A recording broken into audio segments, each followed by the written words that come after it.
Very good morning to you, Your Excellency Antonio Guterres, Secretary General of the United Nations, heads of state and government, ministers, senior representative of the Secretary General on financing of the 2030 Agenda, executive secretaries of the United Nations Regional Economic Commissions, representatives of the private sector, civil society, academia, indigenous groups, and youth.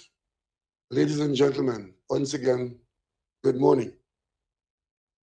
The international community has now endured more than 1 year of the worst health and economic crisis of our generation.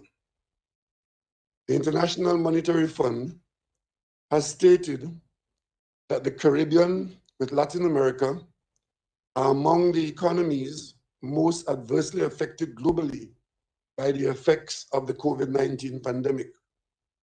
This statement is eminently accurate, as we are currently witnessing a shift in the trajectory of the pandemic, where its epicenter is moving away from developed countries to the developing world, where fiscal space remains limited in respect of resources required to cope with this pandemic. Trinidad and Tobago reaffirms that a robust, inclusive, and coordinated global response to the pandemic is imperative. An essential element of this response is ensuring equitable and fair access to COVID-19 vaccines, particularly for small island developing states. I have been advocating for such equity in my engagement with the Director General of the World Health Organization and with many heads of government as Prime Minister of Trinidad and Tobago and as Chairman of CARICOM. And I take this opportunity to commend the work being done by my counterpart, the Prime Minister of Jamaica, who with the Prime Minister of Canada and you, Secretary General, launched an initiative that has resulted in an agenda of over 250 policy options to address financing for development in the era of COVID-19 and beyond. I am of the view that there will be significant opportunities for sustainable development in the post-COVID world. There will continue to be traditional modes of operation in the extractive industries, which cannot be replaced. However, the world as we know it has changed.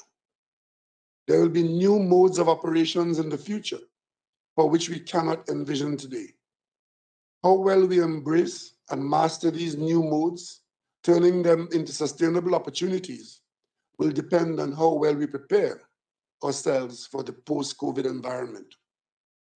In the past, in this industry, we have always had to chase a moving target.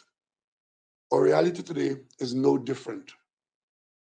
Trinidad and Tobago's National Development Strategy, Vision 2030, is aligned with the United Nations Sustainable Development Goals and takes into account Trinidad and Tobago's development imperatives. The incorporation of renewable energy and energy efficiency into the national policy mix has been identified as a key medium-term sustainable development goal, and we proceed accordingly. In this regard, I can proudly state that Trinidad and Tobago has been and continues to be on the right side of history.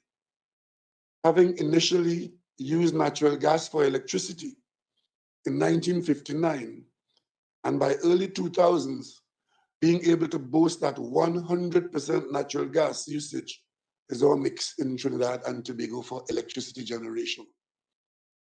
We have achieved over 2 decades ago what many countries today are now attempting to implement. Trinidad and Tobago also continues to see natural gas playing a pivotal role as the transition fuel, while we do all in our power in adhering to our commitments under the Paris Agreement and climate change. Finally, Trinidad and Tobago commends Secretary General, for his initiative. During the deliberations over the past month, and the previous 5 roundtables on extractive industries and sustainable development and the 2030 agenda, there would have been many divergent views, but we are satisfied of the effort being made.